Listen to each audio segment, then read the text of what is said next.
Hey all, welcome. Welcome to this special. I don't know why I start speaking so soon. There's no one on yet. Let me wait. That way. Goodness, what a waste of my precious breath. Hello everyone, there's one. All right. Hello everyone. Welcome to this special edition of Dig a Little Deeper, in which we will be discussing the American Idol experience.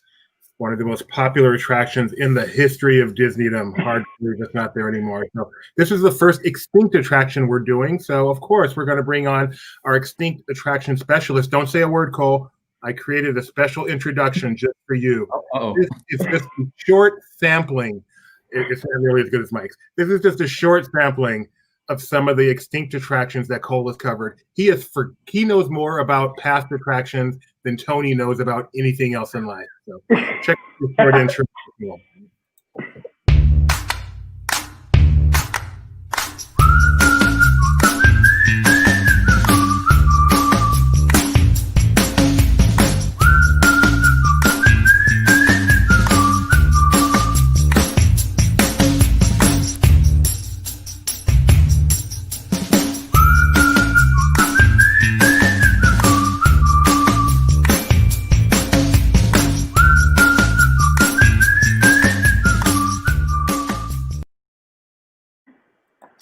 That was fun.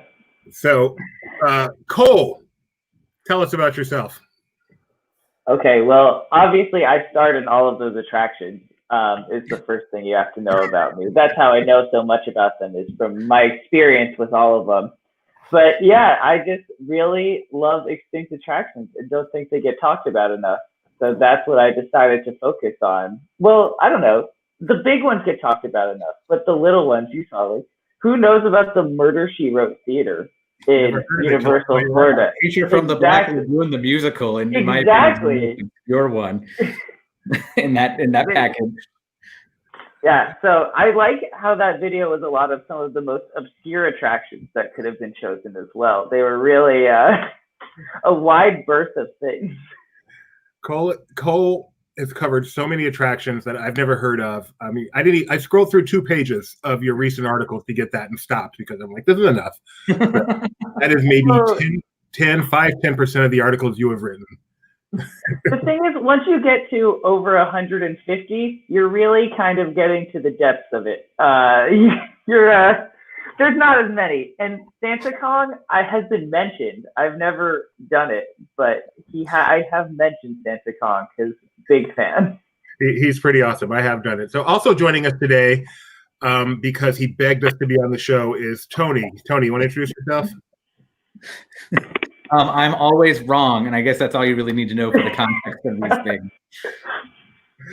So Tony actually is, no, that pretty much describes him. So today's show is American Idol Experience. So Cole, why don't you know what? That's way too soon. I should remind everyone, make sure you please subscribe to us, click like on this stream, ring the bell so you know when we go live, which we do all the time. Okay, now back to our regularly scheduled. Cole, tell us about the American experience. Okay, well, my first question is, what are your guys' experience with the TV show American Idol? Because I personally have never seen an episode. You're not serious. I am 100% serious. Wow. I know enough to know I should have wore a black V-neck T-shirt for this. That's what I got. The Simon Cowell trademark. So I probably watched the first 3 seasons of it pretty religiously, just because it was the hip thing to do at the time. The only one I watched all of was season 2, which was the Ruben Studdard season. Ruben Studdard and Clay Aiken, yeah. Yeah, so, and I don't think I've seen it since then. But the thing I love about the Ruben Studdard season is shortly thereafter, I went to Disneyland, and this group of foreign tourists was absolutely sure they had just seen Ruben Studdard. And that just cracks me up. And they're like pointing at me, Ruben Studdard. So I love it. Anyway, that's all. It's funny. I knew where that story was going, and it was still a surprise. So for someone who had to look up more about American Idol when first writing about this attraction, I was surprised to know that it was, for 8 years, the highest rated show on television. That's just not something you really see anymore, of that long of a sustained level of kind of being the most watched show on TV. That's just kind of nuts. You wouldn't think that today, especially with how like streaming is changing. So of course, Disney looked at it and said, "We don't own this. What can we do to get it in our parks?" So they licensed it from Fox. And yeah, so that led them to bringing in the American Idol experience, which opened February 14th, 2009 at the Superstar Theater in Disney's Hollywood Studios. I think it was still Hollywood Studios then. It might have been MGM. Yeah. It was Hollywood. It was 2008, right, that they changed Yep. it. Mm-hmm. So we had some pictures here. Yes, from the opening ceremonies, they brought in some of the people who had been on the show. And as we'll kind of see later, a lot of the people who the show was based on, or who are on the show, kind of appeared in a way in the theme park show. There was a lot of correlations between that. Oh, look at how nice they look. All the winners there. They even had a parade down Hollywood Boulevard. Mm-hmm. So, yeah. It was an exciting day, it seems like. Yeah, I'm sure it was. I wasn't there. Neither was I. Laughing Place was there back in the day. Someone was there. What was interesting too about it going into that Superstar Theater was that that theater hadn't hosted a permanent attraction since Doug Live, the classic show. There it is, Doug Live. I know everyone misses it with all of their heart, which I have also written about Doug Live. You know, I get deep sometimes on what happened in those parks. Is that Patty Mayonnaise there? Maybe. I've also never seen Doug. It's supposed to be Patty Mayonnaise. Let's say it that way. That's supposed to be Patty Mayonnaise. The only Doug I've ever seen was my first trip to Disney World in 1997 when I saw that show. And so that's when I first and last heard the name Patty Mayonnaise. And that's the only name that stuck with me from the show.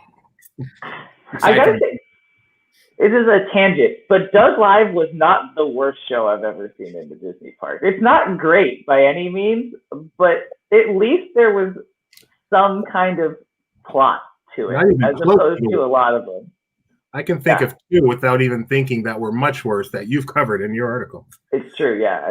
I was okay with Doug Live. I was okay with it. So, going back to American Idol experience, though, so there's actually two stages to your auditioning process. So you would start out by auditioning with just a few cast members who work there who are kind of, can you carry a tune with their basic role? They were kind of like recruiters. So before sending you into a manager, or they would just call it the producer, you would have to go through that first audition. And then once you pass that, if you passed it, you would be sent to the producer. And if they liked you enough, you would be assigned to one of the shows for the day. There was usually about 4 to 5 shows every day with 5, 6 people. It really depended on kind of how busy it was. So about 25 to 30 people a day could perform though, which is kind of exciting if you think about it. So next. So these were the actual judges at Hollywood Studios? No, but they looked like them. Did they try to match demographics throughout the? They did. Yeah. There was always a slightly ditzy female judge who acted just like Paula Abdul. Then you had usually an African American gentleman who would use a little more hip words, and you're like, I don't know if you'd be using that in regular conversation, but Randy Jackson might say that. And then you'd have a cranky old British guy. So it was pretty much the same. Or British guy. Yeah, British guy. He'd try his best to be a cranky old British guy. And sometimes he'd be like, oh, I really like your song there. And you're like, oh, wow, they did it. Good for them. Well, they also, when I remember seeing it numerous times, and I feel like when it first opened, the Simon Cowell-esque British guy, who is the brutally honest one, would just tear them apart. Oh, yeah. And then as the show lived longer in the park, it became like somewhere there was a survey done, and it was like, we don't like that, so now he can't do that anymore. Someone thought it was a good idea to shred a guest to pieces in public at Disney. Yes, they did. Yeah, no, they were pretty brutal. I remember similar to what Tony was saying. I saw one a couple of years after the first couple of times I had seen it, and I was like, he seems a lot nicer now. He really doesn't seem as cruel as he used to be. And they also had a Ryan Seacrest type host for each show as well, because what would American Idol be without a Ryan Seacrest type? It's a vital part of the formula. Was he always a male? Was it always a male? In my experience, if I'm thinking back, I'm pretty sure it was. I don't remember a female host. Now, I heard a rumor that during the first 6 months or so, they also had a second host who looked like Brian Dunkelman. Is that true? Do you have pictures? I'm kidding. Oh, okay. Because it might have actually been him. What's he up to? It would have been funny if he just auditioned and did the Ryan Seacrest part because he needed a job. There's a show where A-Rod, the baseball player, Alex Rodriguez, tries to help former rich people. Oh, I saw that. On track, and Dunkelman was on one episode. He has fallen hard times. I mean, there is a sliding doors where he doesn't leave that show, and But anyway, sorry. Go ahead, Cole. So guests would compete, and after each one of the kind of preliminary shows for the day, you would get to vote on who you wanted to go and perform in the finale.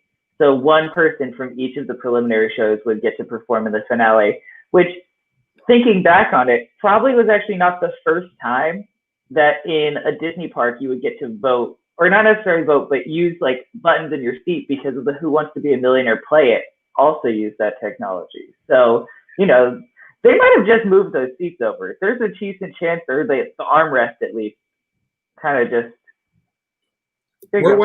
Did they never have that in studios or at Disney World? They had it at Disney. It was where Toy Story Mania is now.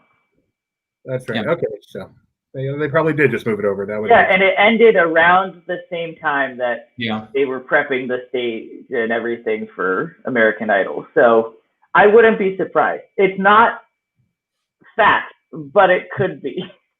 We don't deal in facts around here, Cole. This is some speculation, but I think it's educated speculation.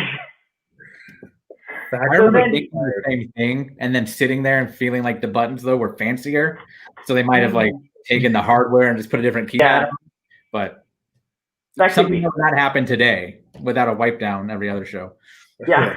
Good point.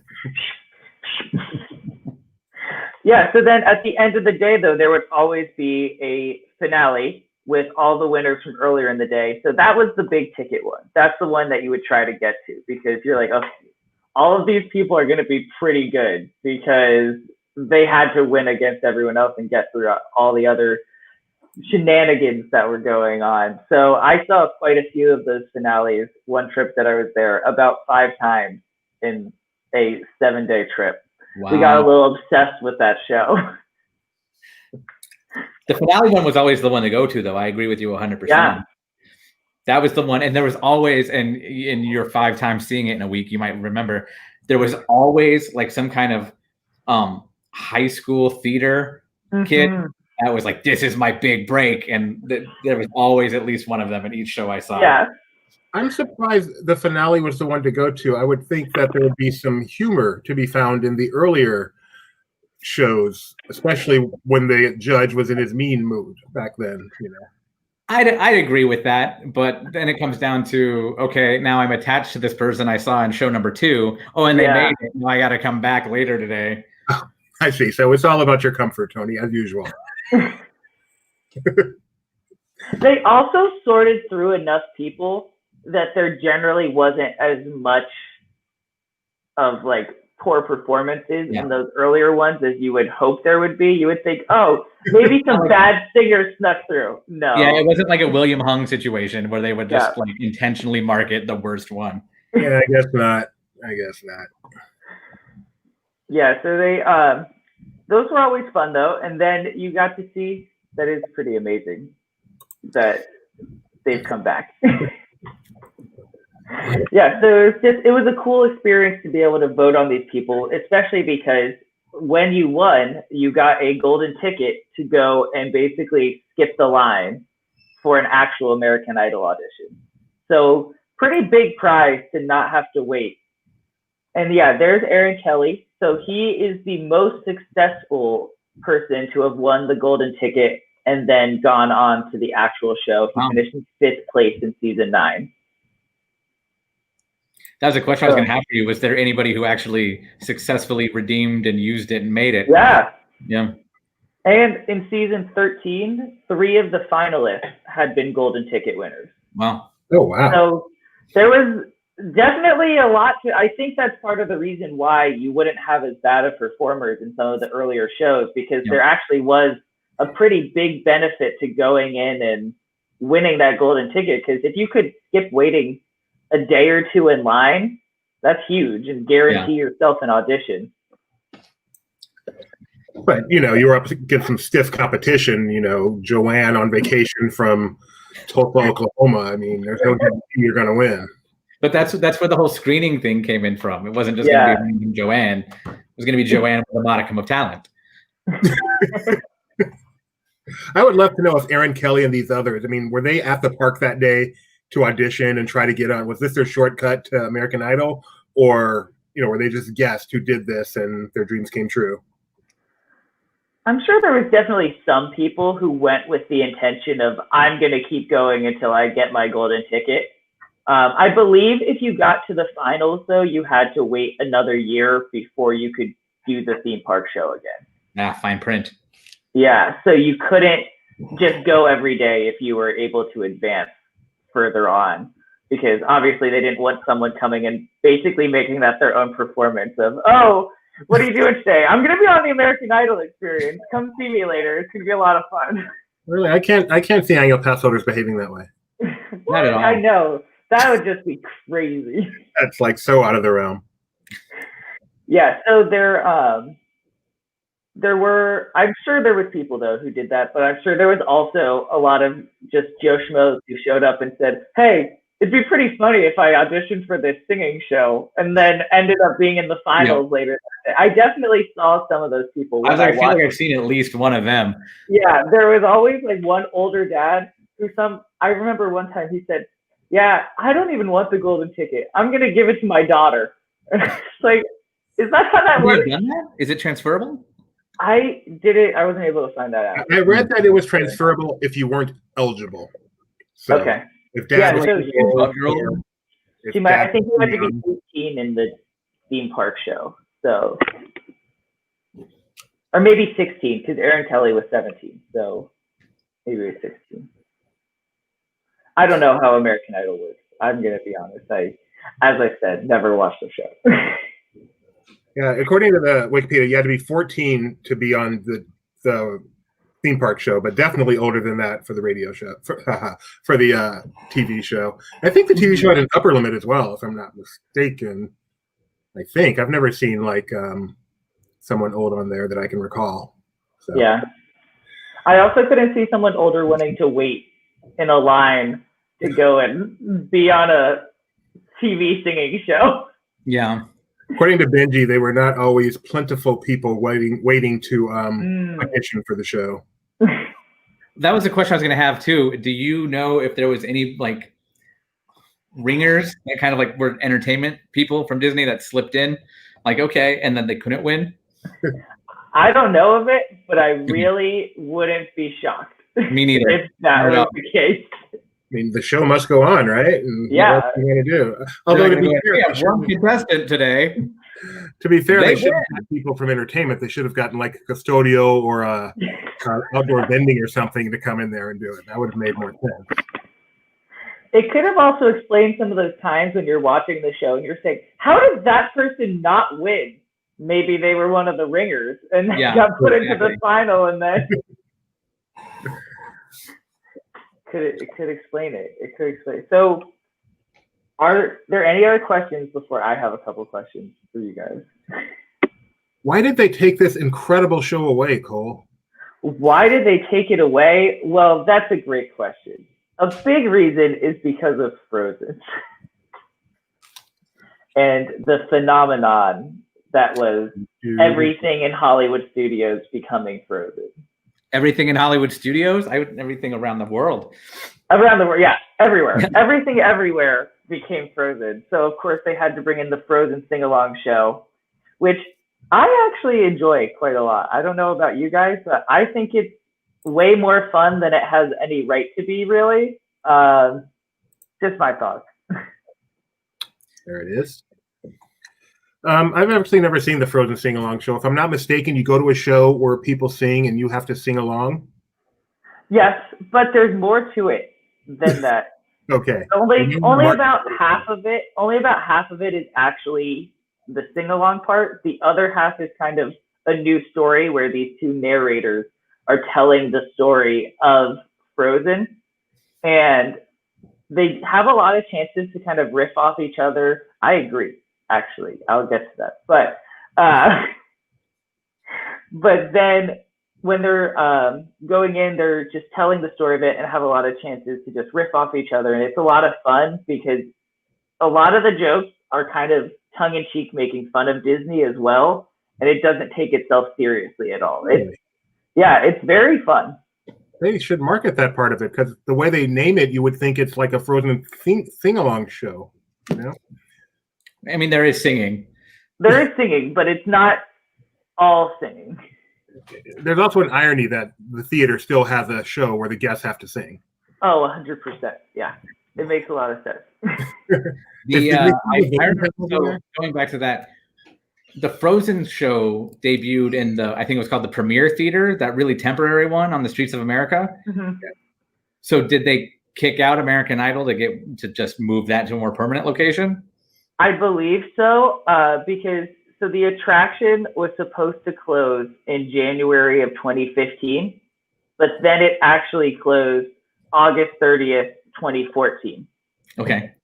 So it closed about 3 months earlier. So I would imagine that was probably the case. They said, oh, this is really successful and American Idol is losing all of its ratings. So why should we keep this here? I'd just like to point out, no one has ever done this for Tony. Ever.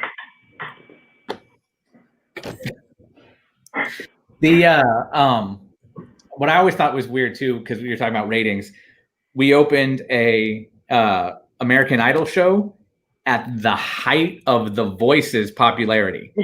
Yeah.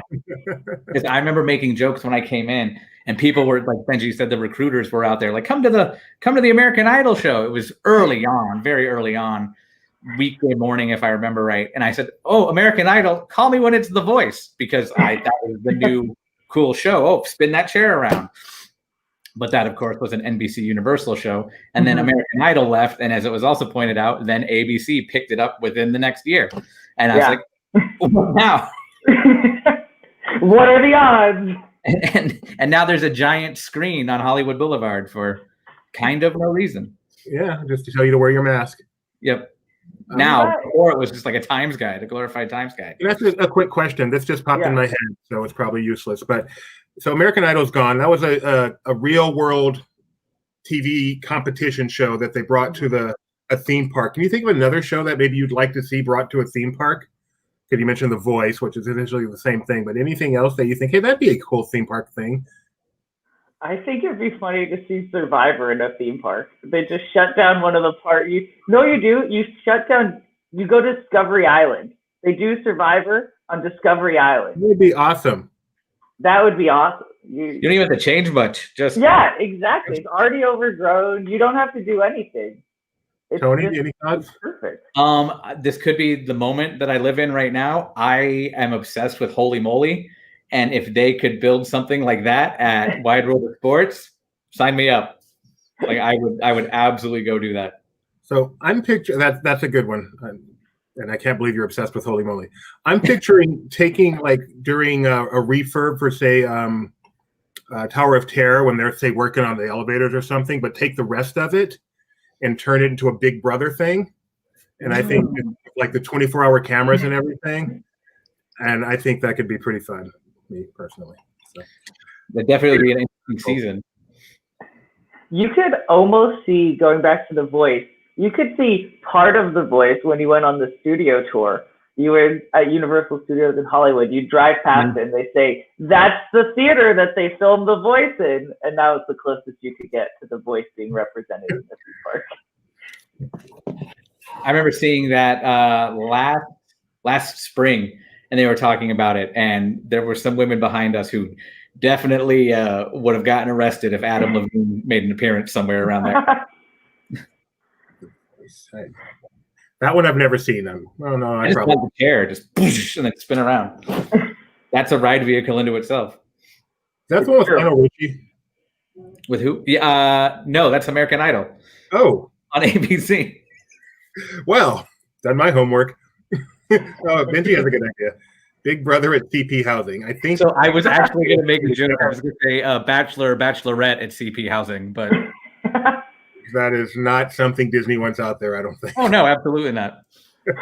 But we want it out there. Yeah. So, come on. It's for the consumer. Disney Plus is going to need content soon. Can you imagine?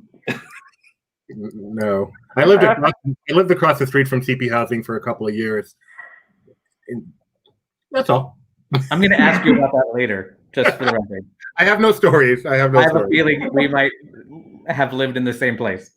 Oh, how funny. Yeah. Oh, I could have been friends with you sooner. Not that we're friends. I'm working up to that. So. Go on. So just kind of what were your guys' thoughts on the show? Do you have any like meaningful memories from when it was on? Or unmeaningful memories? Any memory really would apply in this situation. To the experience, not the TV show, of course. The experience, yes. I remember walking by it many, many times. I can remember doing it and just, I think the biggest thing I remember about it is wishing it was How I Millionaire instead, because I like the button. I like pressing buttons, but I didn't like watching people sing that weren't really, you know. Mm-hmm. I remember going in and for I was kind of a Debbie Downer. We all know I am. So I went in and I was like, all right, let's see what this is about. But I was actually impressed with the stage because it looked spot on to the television. And I was just like, whoa, no way. The whole build up and all that to it. But to actually see the people like with talent was actually really cool. And that's what kept me going back again and again. But I would only go to the finale show. But I would never go out there to be like, oh, I have to see the American Idol today. Like, it's about to start in about 15 minutes. Okay, let's go in.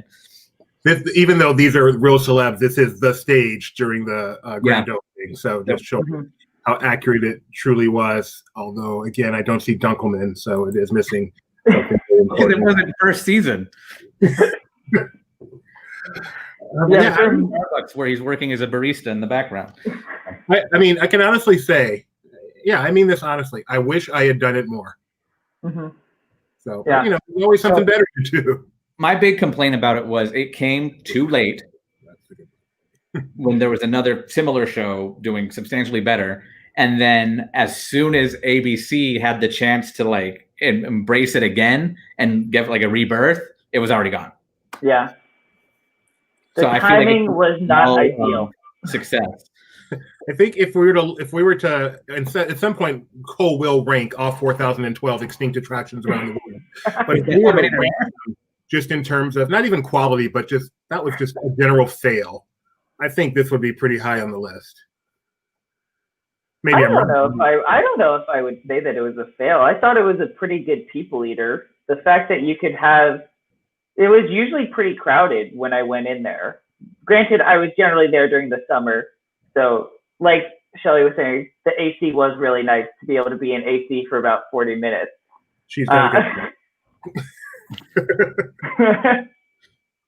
So yeah, I don't know. I always thought there was a decent amount of people there. It brought in a good amount of crowds, especially for when it was. But kind of like Tony was saying, its biggest issue was that even though it was top of the ratings for 8 years, pretty much as soon as it was introduced, it was no longer top of the ratings. So it's just the time, if they had done it in the mid 2000s, I think it would have been more highly regarded because by that point, the idol fever was already kind of fading. Maybe failed the wrong term. Maybe failed to live up to its potential, mostly because of timing, or maybe I'm just backtracking because I don't like to be proven wrong. I don't know what more potential it could have, though. It could have come out 4 years earlier. I think it would have been a bigger deal. If it has a good amount of people, and people are having success from the theme park show on the real show, that's about as successful as the attraction probably could have gotten. Just go back to one of our prior comments in terms of how it might have been a little more successful. Well, towards the end. But even so, 6 years for a theme park show, that's a decent amount of time. Yeah, I guess I don't think of it as a show. I think of it as an attraction, but I guess it is a show. It's a show more so than technically everything's an attraction. Realistically, explain Hollywood Studios logic. All the shows are attractions. I feel like I need to update my dumb Tony here after my speaking of the past couple of days. I'm only doing it. I made it my own to go American Idol speak. Well, the thing is, I don't know. I always think of attractions. This is going off on another tangent, but I always think of attractions as just bigger, or everything is an attraction technically, because that's what Marty Sklar always said. In his books, he talks about, we don't make rides or shows, we make attractions. So that's why I labeled it Disney Extinct Attractions, because it's the full gamut of everything is technically included. As long as it's attracting people, it's an attraction. So I guess if at the end, if no people are in, it's no longer an attraction. But it's an extinct attraction. Yeah, then it's truly an extinct attraction. By that definition, then a particularly nice bench might be an attraction, or the American Film Institute, the bus, are there an attraction? I mean, would you go that level, Cole? Come on, we're going to fight this out.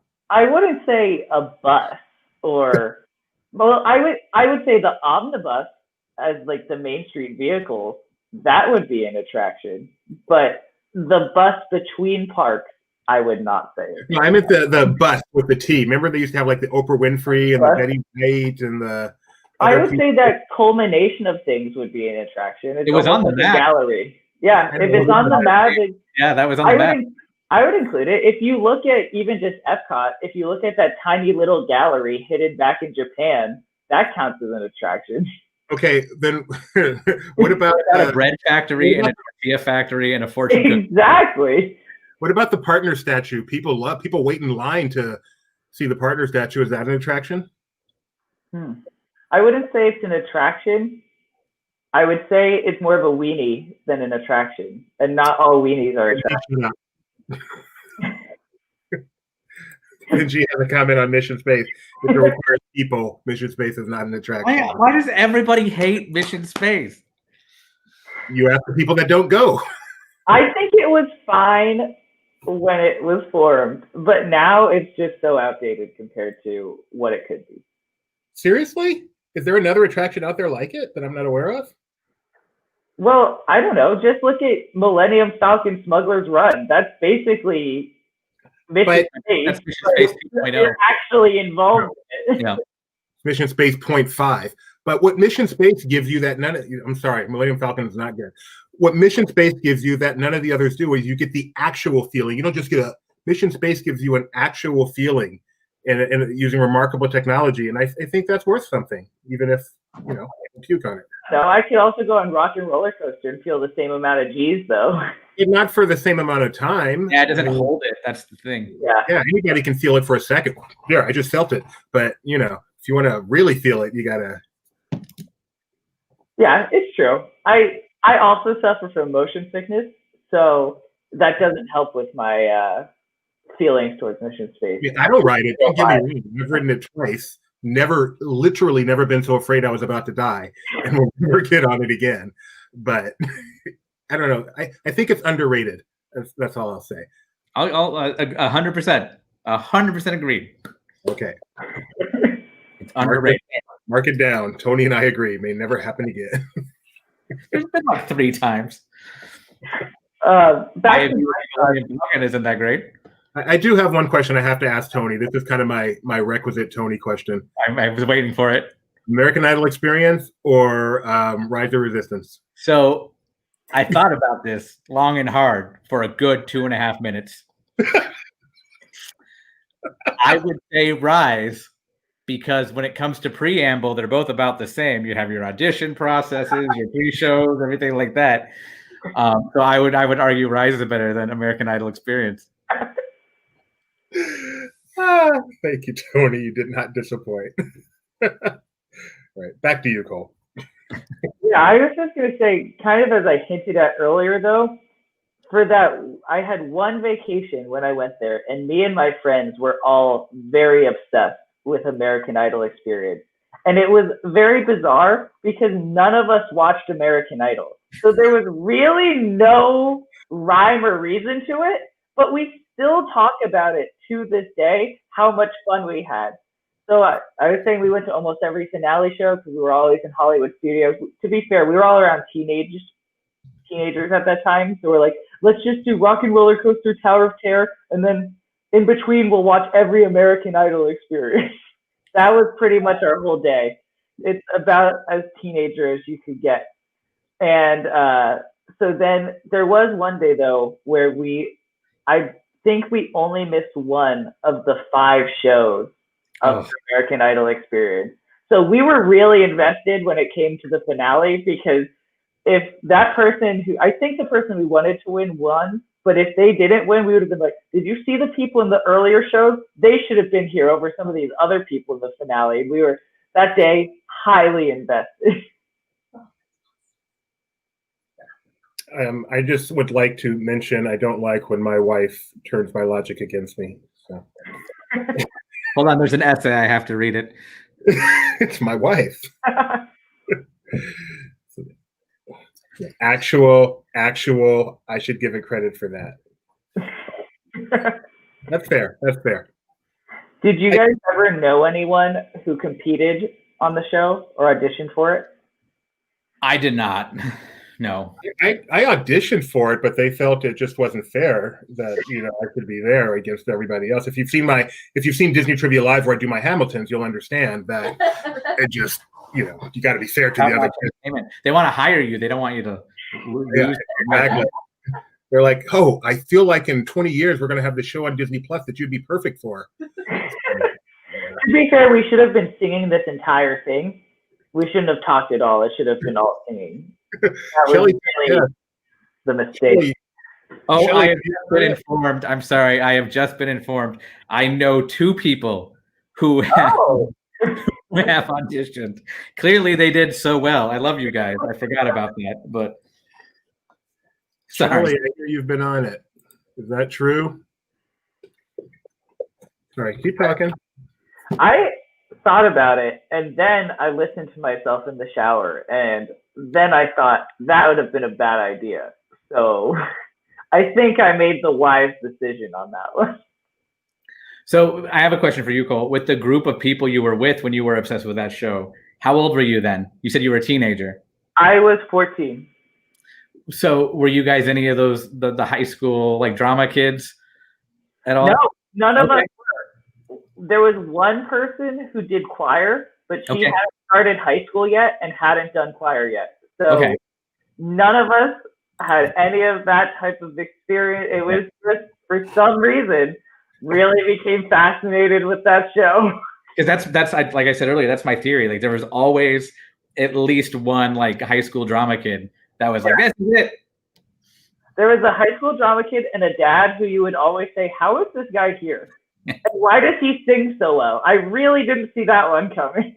The mother-in-law, come on, James, you can do it. The behind the scenes video too of them walking around the park that day for the real heartwarming ones. They would just be like, here you go. Look. That's how the show, that's how the TV. Yeah. As I've grown older, and I mean this in only the most loving way possible, I have learned of these people called theater people. And especially as I've gotten into Hamilton, there are other people who are into everything. And they, I picture American Idol Experience just like going and seeing lots of theater people all day long. And that's fine, because I'm glad they have that outlet and they are entertaining, but that's all I'm going to say. They also, so it was interesting too. I'm pretty sure they only had a select number of songs they could choose from. So because they only had the rights to a certain amount of songs, so there was always you'd end up when you would go all the time. Yeah, you'd hear some of the same songs over and over. Because yeah, it was in the like if you went a couple of days in a row, you would hear people singing the same songs. Yep. I don't think there was ever. I don't remember one where it was the same in the same show. It wouldn't be the same in the same show, no. Yeah, I remember in back-to-back days there definitely was. I heard the most popular song was "Baby Got Back." Is that accurate? Of course it was. Yeah, that's what I remember. I feel like there was some Rascal Flatts that I kept hearing every time I went. I don't remember what song. Broken Road, maybe. Old Town Road. It was forever ruined for me though, because at one point somebody pointed out to me at the back of the theater was a giant screen with the words. Yeah. So they could never forget the words, and I ever from that point forward, I would always be. Oh yeah, they were really big. The words were very visible from the stage. Yeah. Well, I wonder if anyone ever kind of used the opportunity to make up their own words to a song, which may not have been, so good for Disney. I'm sure there was a guy with that mic kill switch ready. The reason I know that is because I know at Rising Star at Universal City Walk, the glorified karaoke bar, same thing. Like as soon as somebody kind of starts going off their own tangent, their mic goes down, the backup singers come up. I like that we have Duncan 35 watching us on YouTube. He worked it, and you know. It's interesting too. 250 songs. Well, I'm sorry. What was that called? Duncan said 250 songs, so that's good to know. Oh wow, I thought it was like 50. Duncan, if you know what the most popular or a couple most popular were, I'd love to know. If you have a chance to type that into chat. Thank you for joining. I'd like to know what would happen if they strayed from the lyrics. He said they had to follow the song, so I'm guessing that's his response. And would they get thrown out of the park? Passed.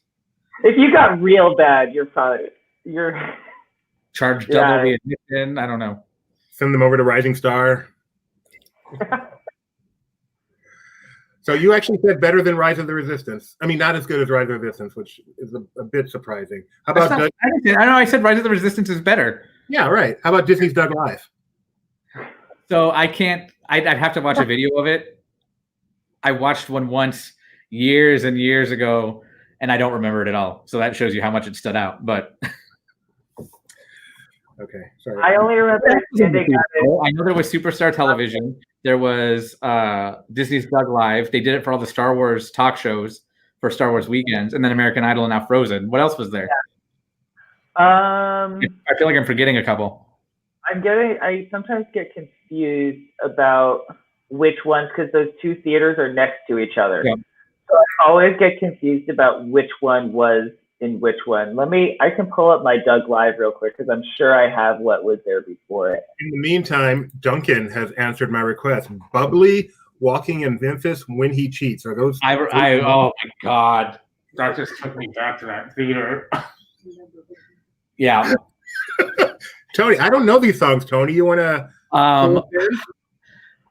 The bubbly one's the one. God, I forget. I hear the rhythm. I can't even think of how it goes. But it was that whole.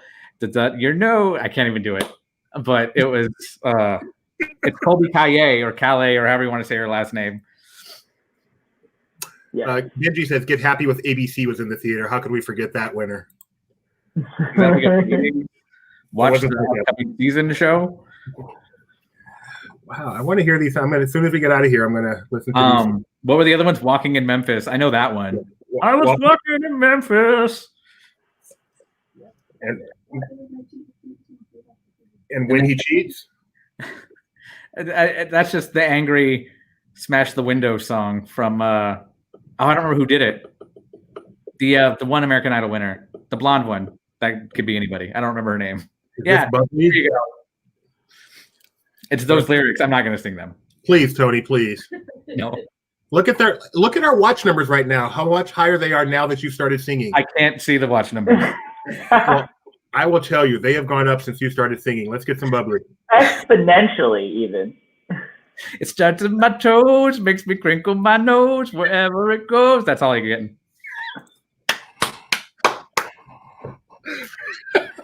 You are the best. Commission bonus off of that. Whatever ad we run when we're done. Carry on. Thank you, Shelly. Which one? For that one, we need cheats. And Duncan knew too. Thank you. I knew it was one of the American Idol winners. I couldn't remember which one. I am having trouble finding this information. I apologize. It's gone. It doesn't exist anymore. It's like Disney's Doug Live. Is it extinct? It's just okay. It's because I've never written about it. Now I got a new one. Look at this. There was just a show called Superstar Television. And it ran there for 9 years. And it looks like it was a chance to kind of go behind the scenes on how the show. It would be, you would get superimposed with, I know early on, like I remember from the old vacation planning videos, which are all over YouTube that I still watch, like I'm a kid, from like 93. It shows like you would be dressed up as the chef from the I Love Lucy sketch with the Lucy Ball in the Candy Factory, and you're picking up all the chocolates, but then you'd have like a blue screen or something next to you and they would lay it on top of each other. Yeah. So it looked like you were there with Lucy. And then later on it switched so it was Home Improvement. So you had you would be Al, like helping install something, and then next to you was Tim Allen. So, that's fun. Yeah. I always was getting confused with the sound show, the Monster Sound Show, which has Martin Short in it. Sorry, Doobie. Yeah. Got that right. Back when Martin Short was taking over all. It's shot from Superstar Television. I'm not sure what, but it looks like it's the Tonight Show. It does. Yeah. That's a movie that lasted there for 9 years, Superstar Television. Usually a show like that ages and they're like, well, what's next? Didn't Universal Studios basically have that? I can remember people like jumping in a tank to simulate an airplane crash. That was an earthquake. I said Universal Studios. No, Universal. That was an earthquake, and then it was Disaster also. Yeah. My dad was one of those people in Disaster. He was chosen as the buff guy, even though he is not a buff guy. I don't know who AI is, but apparently rest in peace. I think she means Al. Al Borland from American or American Idol. Never mind. It could have been a lowercase L. Sorry. I know. I wish you could tell. This is why serifs are our friend. So my final question is, what would you rate it on a scale of 1 to 7? Why 7? I just thought 7 would be more fun. 10 gets used all the time, so why not 7? I love that. Go ahead, Tony. I'd probably give it like a 3.5 to a 4, because at least it had repeatability. Like, yes, the setup's the same, but the contestants you see are different. Yeah. So you know what you're gonna get. Mm-hmm. Like I said, I wish I had seen it more, because I am the type of person that can see a live show, especially one that changes from show to show, over and over. In my early Disneyland days, we used to see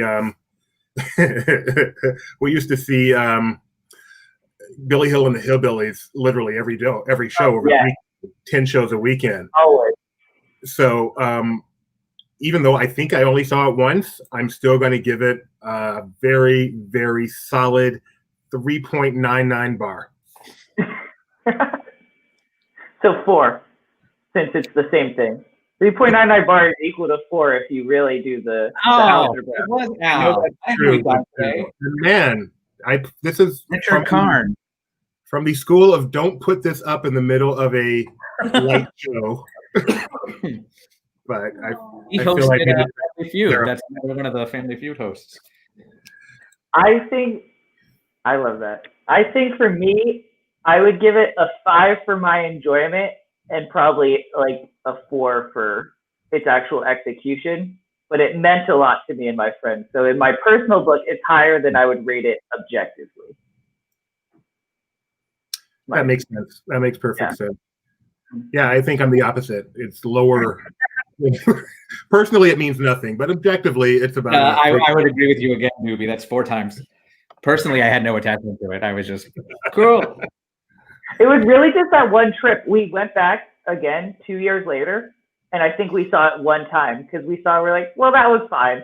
And it just didn't live up to the memories that we had of it. But for that one trip, it was a 7. Yeah, I understand. We try to. It's like when you wake up from a dream that's really good and you try to go back to sleep to it, just doesn't work. It's all over. Different extinct attraction. Going back to that, I remember in 2002. Yeah, I came out here as part of my high school trip, and we just kept like binging Body Wars and just again and again and again. And then when it came out, and it was the last time it was open, and at this point I lived here. It was 06. That last week of 06, first week of 07, and I went on it a couple of times, and I go, why did we do this again and again? It's a fantastic attraction, but I don't know how we like came off of that without any kind of equilibrium disturbance. I feel an obligation to mention that Shelley might be confused, so I'm not sure we know about what happened to Al from Home Improvement. So I don't want to have bad information about something that important. He might still be alive. Died today. Go Google. Go Google. Richard Karn was born February 17th, 1956, and is 64 years old. Yeah, maybe she meant Karn. I'm thinking. Okay, well that's a relief. We can go back to being stupid. He's still alive. Yeah. Okay. Close one. Good. I haven't met him yet. Well, that's all I had. Yubi's life goal to meet Al from Home Improvement. Well, I've met Al from the Toy Barn, and I had a stepfather named Al, so I figure I have a good chance of meeting all of them. You're going for the full Al thing. What? What about Alf, the alien life form? It's not the same. However, I do know a guy whose son has the initials ALF. Right? Aren't they? Isn't that Bill's son? No. ARF. My bad. Sorry. So maybe Alf is too ambitious now that I think about it. All right. Cole, you're going to have to shut us up because once we get that's it. That's what I got. It's over. I got no more. I think my last thought is I think Frozen is better than the American Idol experience. I'm putting it out there. I'll give you that American Idol is better than Frozen, but they used to sell VHS tapes where you could sing along to a movie at home, and now you're making it a theme park attraction. I don't go for the other wannabes. Gotta go for the funny people. They're what really makes it. I have dragged countless people into that Frozen sing-along, and all of them have said, wow, that was actually really good. Tony? Nope. I was dragged into that.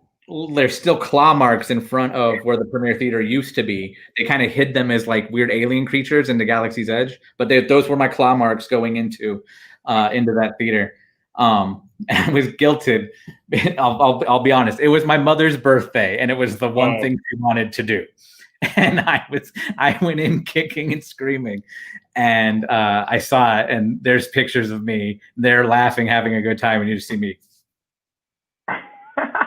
It was your mother's birthday, and you had to be taken in kicking and screaming?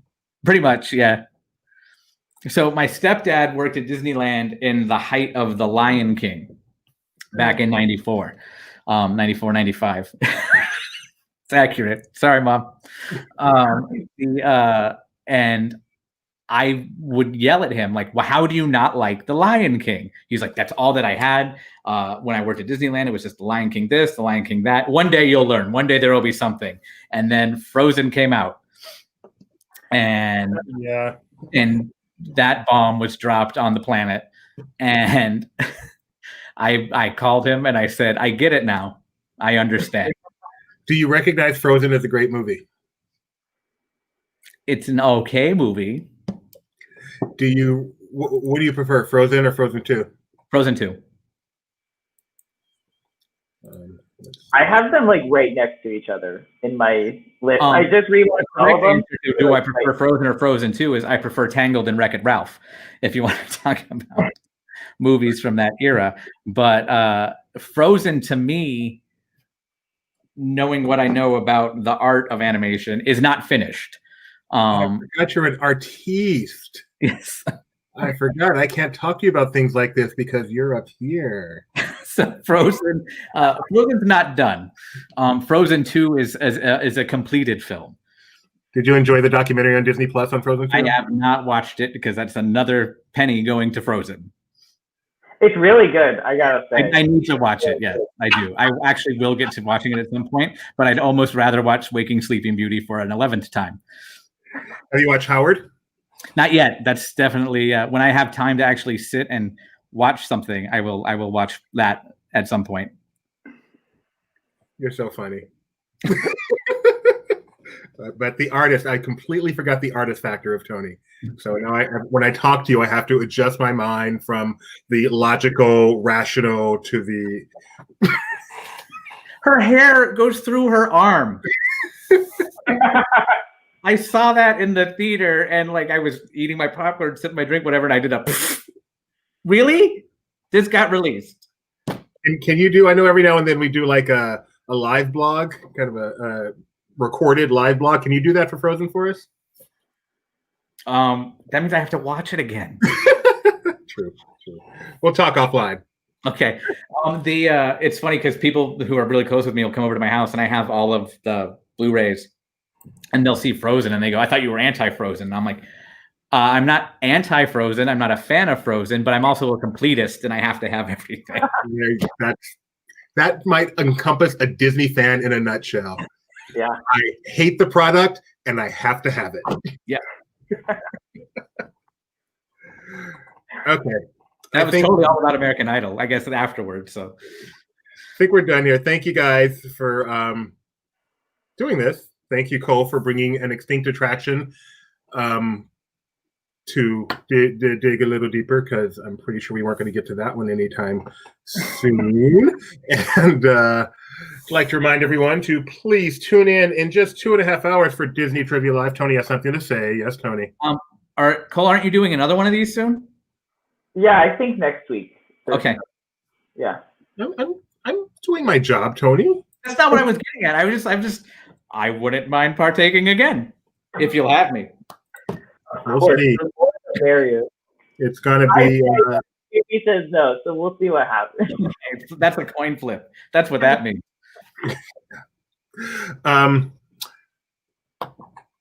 2.5 hours from now, Disney Trivia Live. I'll be there with Gideon. We'll be doing 2 contests tonight. They are Disney Heroes and Heroines and Disneyland's Haunted Mansion, which celebrates a birthday this week.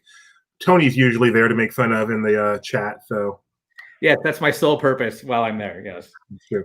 And let's see what else is coming up this week. Tomorrow morning, bright and early, 9 o'clock Pacific time. Jeremiah from Animal Kingdom for Elephant Day, World Elephant Day. And then at 1:30 in the afternoon, Mac and Ben will be doing Marvel Time. 4 o'clock, we'll be debuting our POV of Kilimanjaro Safari. We're doing something theme park related every day at 4 for this month. So tomorrow's edition will be Kilimanjaro Safari. What does the R stand for in KSR? Am I getting the right attraction? Ride? Kilimanjaro. So Benji, when you put these in there, think of me having to read them. We'll be doing Kilimanjaro Safari Ride. Reserve? Or we'll have on the reserve? I think it's just ride. Do you know, you worked at Disney, right? Cast members all every ride has a cast member name. Oh, yeah. There's one that drives me bananas, and I hate it. What? Bilhar. Just say the whole word at that point. And like light show. ELP? It's called the Main Street Electrical Parade. Like, where does ELP come from? You really need a grumpy guy column, Tony. You sure do. We've never had one of those. We haven't had one of those on LP since like our first year. Something called Guest Relations. You are ready to do the grumpy guy column. So anyway, so much to do, so much live stuff on LP. So the key is to like our subscribe to us, like videos so the algorithms know you like us. Ring the bell for notifications if you're on YouTube. We'll see everybody next time. Thanks again, Cole. Thanks again, Wrong Tony. Thanks again, everyone who watched. Duncan, thank you so much for participating and bringing in. Yeah, that was really helpful. Greatly appreciate that. And we'll see everybody next time. Bye-bye.